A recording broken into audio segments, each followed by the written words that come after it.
ఇవాళ నేను ఒక న్యూస్ చదివాను. అది మామూలు న్యూస్ కాదు. ఆ ఎమోషనల్ విజువల్స్ తలుచుకుంటూ చాలా సేపటి వరకు నేను బయటికి రాలేకపోయాను. న్యూస్ ఏంటంటే, అమ్మతనానికి నిలువెత్తు నిదర్శనం ఈ ఇన్సిడెంట్. బిడ్డను కాపాడడం కోసం తల్లి చనిపోయింది. బిడ్డకు జన్మనిస్తే తాను చనిపోతానని తెలిసి కూడా బిడ్డకు జన్మనిచ్చింది. ఆ తల్లి పేరు లీలమ్మ. వయసు 40 సంవత్సరాలు. ఆవిడ ఆశా కార్యకర్తగా పనిచేస్తున్నారు. కుటుంబం కోసం చాలా కాలం నుంచి ఆవిడ పెళ్లి చేసుకోకుండా ఉండింది. చివరకు 2018లో పెళ్లి చేసుకున్నారు. అయితే ఇప్పటి వరకు ఆవిడకి పిల్లలు లేరు. ఇటీవలే ప్రెగ్నెన్సీ కన్ఫర్మ్ అయింది. అందరూ ఎంతో సంతోషించారు. కానీ అంతలోనే పిడుగు లాంటి వార్త. 3వ నెలలో మెడికల్ టెస్టులు చేయించుకున్న సమయంలో ఆవిడ హార్ట్లో ఒక ప్రాబ్లం ఉందని తెలిసింది. ప్రెగ్నెన్సీ క్యారీ చేయడం సేఫ్ కాదని డాక్టర్స్ చెప్పేశారు. దీంతో పెద్ద ఆసుపత్రికి వెళ్లారు. స్టంట్ వేసిన తర్వాత పర్వాలేదని చెప్పడంతో ఊపిరి పీల్చుకున్నారు.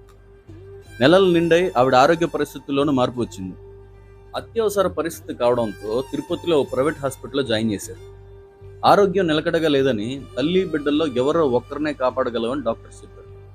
బిడ్డే కావాలని తల్లి అనుకుంది. ఆ మేరకు కన్సెంట్ ఫామ్ పైన సంతకం చేయాలని భర్తను పట్టుబట్టింది. దాంతో ఆయన కాదనలేక అలాగే సంతకం చేశారు. డాక్టర్స్ సిజేరియన్ చేయగా పన్నంటి మగబిడ్డ జన్మించాడు. ఆ శిశువుని చూడకుండానే ఆ తల్లి కన్నుమూసింది. లాస్ట్ మంగళవారం ఆవిడ మృతదేహాన్ని స్వగ్రామానికి తీసుకొచ్చారు. అటు పన్నంటి మగబిడ్డ, ఇటు విగతజీవిగా మారిన తల్లిని చూసి బంధువులు, స్థానికులు, అక్కడికి వచ్చిన వాళ్ళందరూ కన్నీరు మున్నీరుగా చాలా బాధపడ్డారు. ఎంతైనా తల్లి తల్లేనండి. జై భీమ్, జై భారత్.